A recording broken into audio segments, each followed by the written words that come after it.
Hej så folkens, og velkommen til. I dag spiller vi GTA 5, aka Grand Theft Auto. Vi giver den gas, der vil jeg lige lukke en dør bag mig. Jeg kører rundt på min motorcykel. Jeg skal finde et sted, hvor jeg skal ned og rundt en butik eller sådan noget. Jeg har spillet lidt faktisk siden sidst. Ja. Fuck. Jeg ved ikke, hvad jeg fik sagt, om jeg fik sagt GTA 5 episode 1 online. I dag online episode 1. Synes jeg. Det er i hvert fald episode 2. Det er i hvert fald episode 2. Total fucked. Valmon er lettest at flygte. Fuck det. Nej, det er et ret risikabelt sted at bygge eller have bank. Butik. Det var et ret kriminelt sted. Fuck det. Ding. Jeg elsker det her folk. Bedst jeg ved.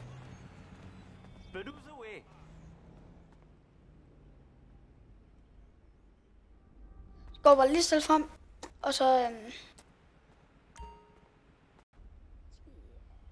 cola. Er det ikke det der smør? Det er smør. Det der smør. Jeg ved ikke, hvad det der. Det går jeg ind af. Og så snart. Alt fucking bring morgen. Og vi spiller, som sagt, spillet på hvad det hedder. Det hedder Radio Stroba. Og så skal den så komme ud og så bare ses. Jeg kræfter væk der var.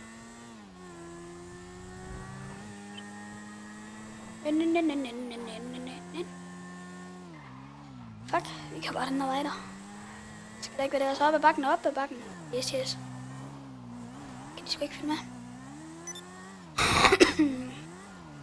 Jeg har et eller andet med min hals, så hvis jeg hoster, så må jeg godt nok undskylde. Fordi det er ikke vilje. Godt lige lov derfra. Ej, fuck. Jeg fik et chok, jeg gjorde. Fik vi noget ekspedition, når level 21. Whoop.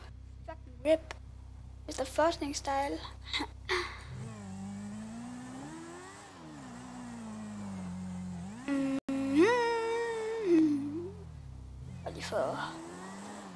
Jeg fik bare lige lyst. Ja, vi er inde på taget. Yes. Og så ud af vejen. Nej. Okay. Jeg synes, vi har lige været over den der bank, der som er en butik. Yes. Så de penge får vi lige det flækket i in the bank, jo. Yes. Skide godt. Godt, så jeg tror vi kører ned til bare hernede af, vel?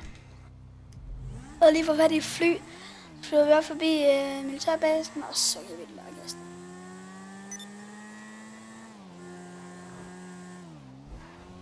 What? Hvis der var nogen af jer, der kunne tænke at være med i sådan en video her, så skal I bare skrive, at jeg skal noget privat til mig. Jeg ved, at vi tager nogen af jer med på et tidspunkt. Men ikke lige nu. Og så har jeg tænkt mig at købe mig en Blue Snowball mikrofon. Fordi det skal vist være en ret god lyd. Jeg ved ikke, altså hvis I har erfaring med sådan noget, så må I meget gerne skrive det.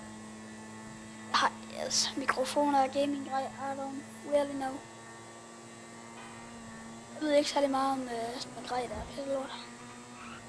Den ene ting, jeg bare ved, at på et tidspunkt, der skal vi have det, er, at jeg... Det var fandme godt gjort. Det er, at vi skal have købt os en... købt os et hus på et tidspunkt. Bare lige have nogle moneter. Godt. hvis det er en der er nede i pænt udgang. Hvor er det for? Det er ikke meningen, jeg bare prøve at køre ind bagved. Skal jeg kigge på mig? Væk. Så I må meget undskylde, hvis jeg ikke lige er den bedste i hele verden til at køre, men... Hvorfor, mand? Jeg tager det chill, man. Jeg ligger... Jo. What?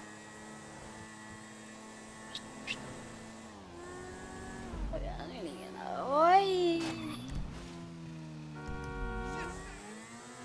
Giver vi den gas? Så skal kraften køre.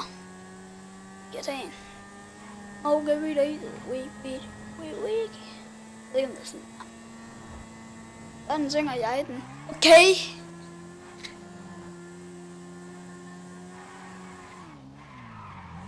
Wow. Slap af.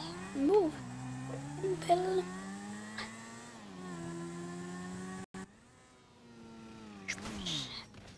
Fuck, hvor er min cykel? Det er bare løgn.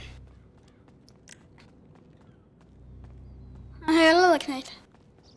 Hvor er den bil? Det gør sgu heller ikke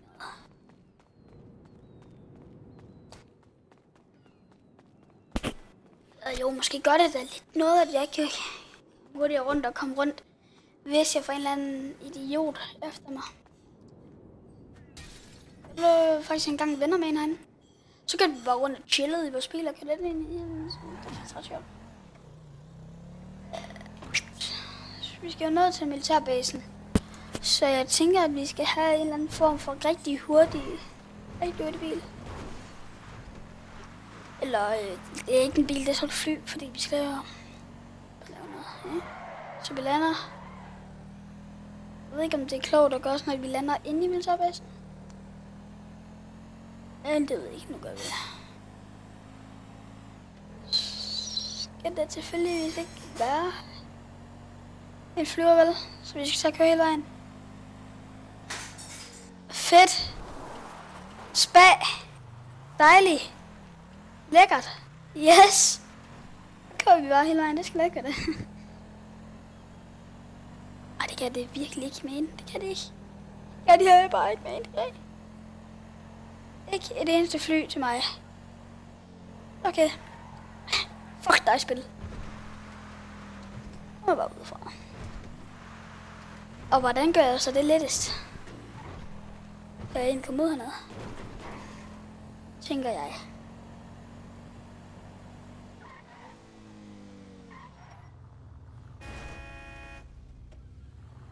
Hvad er det, man skal hernede? Ja, det kunne godt være. Så lader jeg busbilen der. Og så kommer jeg bare hurtigt frem. Yes. Ja, det er så godt.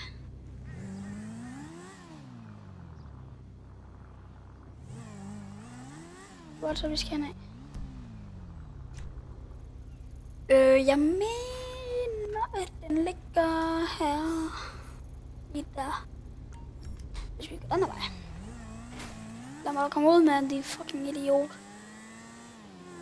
Idiot, mand.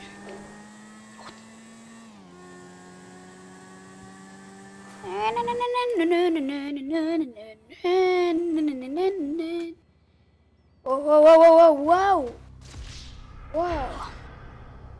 Fuck. This. Yo. You are my bro. Maybe what the fuck? No, sådan der.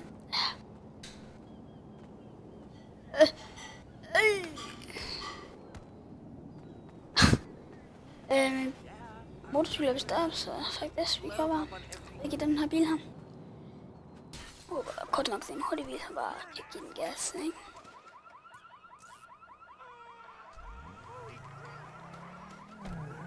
Der er lige noget, der skød efter os der. Det kan ikke gå. Jeg kører bare væk.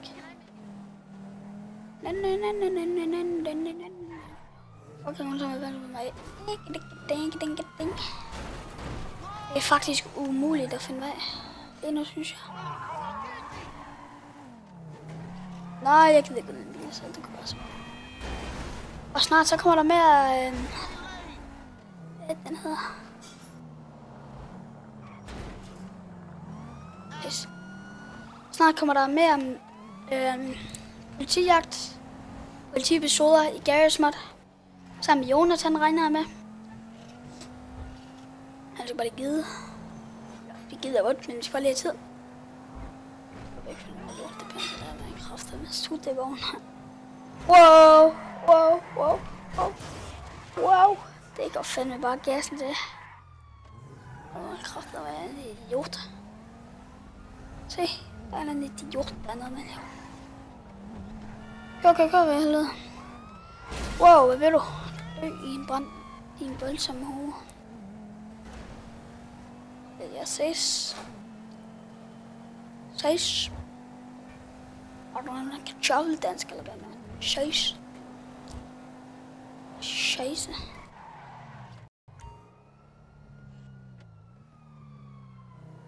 Nu er jeg fucked. Nej, du slår mig. Det er din lille lort. Sug mig. Wow. Jeg skal her. Ikke? Ses! Drejer jeg den sport tilbage. Wow. Men lige på der kommer en kartoffel dansk. Din lille lort.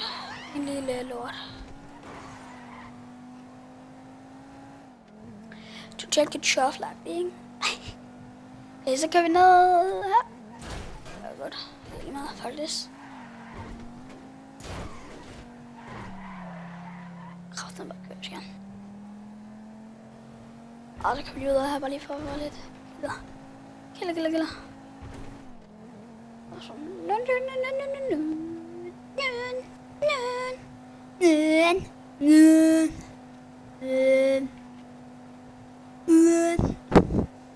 Okay, undskyld, jeg kunne vist lige tage på. Wow. Pust lidt for meget i min mikrofon.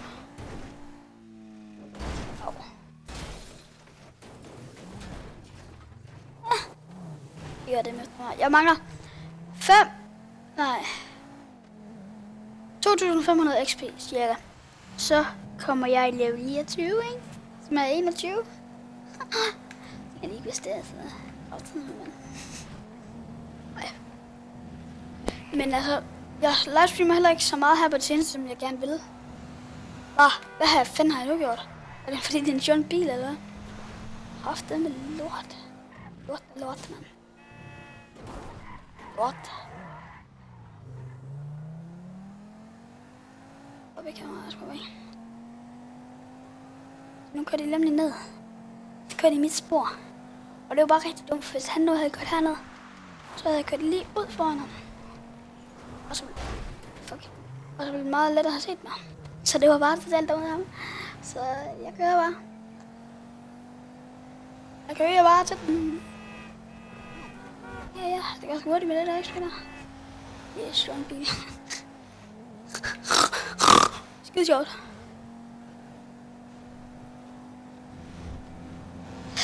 Kom nu. Vi har ikke hele dagen. Nej, fordi det er ved at blive net. Det er sjovt, hva'? Står i den? Kører vi ind. Det synes han ikke sjovt ud.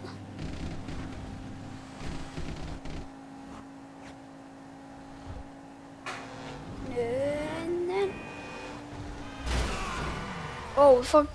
Han kan jo ikke finde ud af at køre ham der. Han kører lige ind i mig.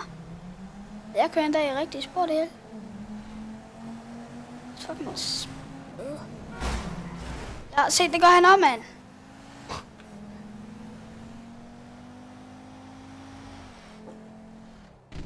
I et øjeblik, folkens. Jeg er tilbage. Jeg ved ikke, om I hørte den. Det håber jeg ikke, jeg gør. Fordi jeg er meget irriterende hjælper. Jeg valgte at skubbe med en stol midt i min optagelse. Jeg gad bare ikke, altså. Jeg gider ikke gå med til. Nu skal vi kræfte med en i den base. Sut min Picasso. Yes, ven. Den må godt bare stå der. Skide godt, det var skide godt. Ja. Og jeg er noget af. Nej, det var sgu ikke tanks. Det var der. Eller hvad? Nej, det er godt, hvad det ikke er. Okay, nu skal vi kraftedeme skynde os.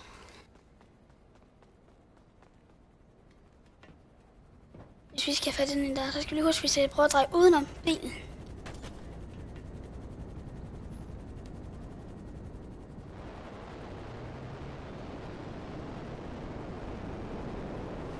Og så var op, og så farvel dig. Kræften ikke fyre efter mig, det skal den være i.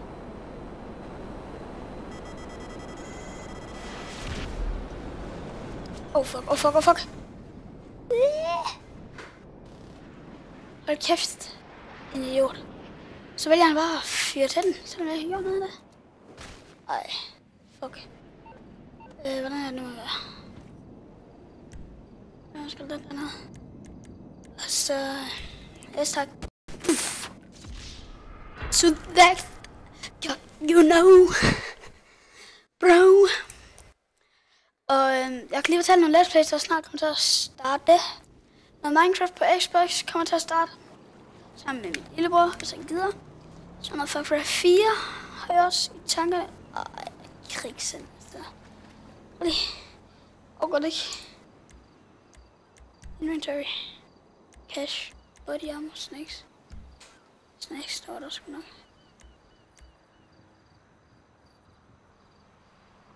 Jeg elsker bare at gøre det der. Det er skide sjovt. Skide godt. Skide godt. Ikke? Skide godt. Skide godt. Ej, jeg spawner bare samme sted.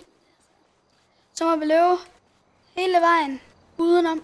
Og hele vejen op. Og så... fik jeg i munden. Hele vejen herop. Så hele vejen op efter en bil. Og så prøver vi igen, og så bliver vi sikkert bare skudt ned igen, og så hopper vi sikkert bare ud igen, og så dræber vi også selv igen. Altså, wow, han kommer bare ned med en kæmpe hat. Tror du bare, du kan være det bekendt? Ja, du stopper. Lige nu, kammerat. Det gik vist. Ej, jeg kan ikke nå ham. Wow. Ja, du stopper. Det er skide godt, du. Ses. Moly. Hvad sagde han? I don't know.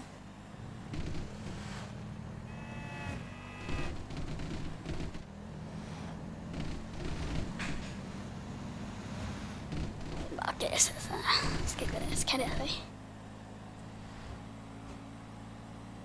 Gør en kraftedeme. Kraftedeme. Skide godt. Skide ja. Hele lortet, skide godt. Wow! Total moe-agtig, yes. Smadrer lige i siden af mig. Fucking super. Wow, skide godt dog. Ja, gør bare. Skal bare sørge for, at vi denne gang får fat i sådan en fucking lort, det flyver altså. Og vi kommer derind. Wow, nu springer min bil i luften. Min bil springer i luften. Søs! Nå, det tror jeg faktisk, den gjorde. Men det er måske ikke den her gang, vi får fat i det fly der. Men den er ikke. Hvorfor der er sådan noget der? Når det er nede nu, måske. Jeg tænker bare, at vi kører rundt, og så kommer sådan nogle modkønter, der prøver at skyde os. Se der? Ja. Hvordan går vi lige? Skide godt. Vil jeg have noget? Vi bare lige hurtigt. Nå, der var sgu. Det var lige den her med, ikke? Jo, det var der. Midt der. Det er mit homie. Skynd dig nu. Kan man ikke få sådan en knap, så han bare gør det hyperfast?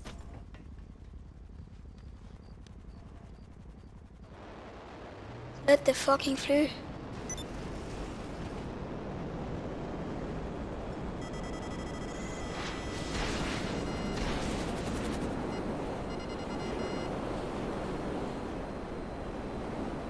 Ses. Bitches.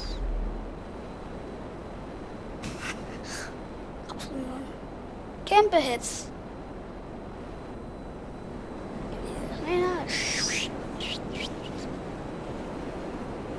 blev lige i hovederne på dem.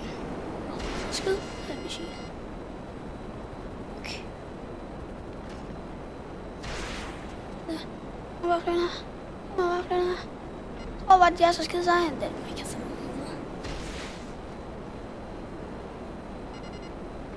Lander vi lige her. Vi lander. Det gør vi ikke. Det gør vi ikke. Tænk, jeg havde på den dreng. Og piger.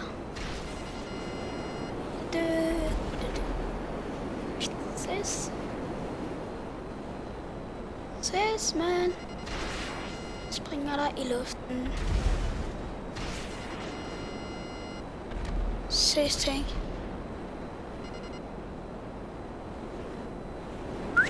Der var der lige et sted der, som jeg ikke lige havde tænkt over.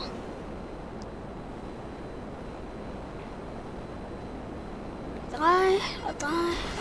Skyd. Hvad du kom til? Nej, okay. Men med det, så tror jeg, det bliver slutten på episoden. Yes. I hvert fald,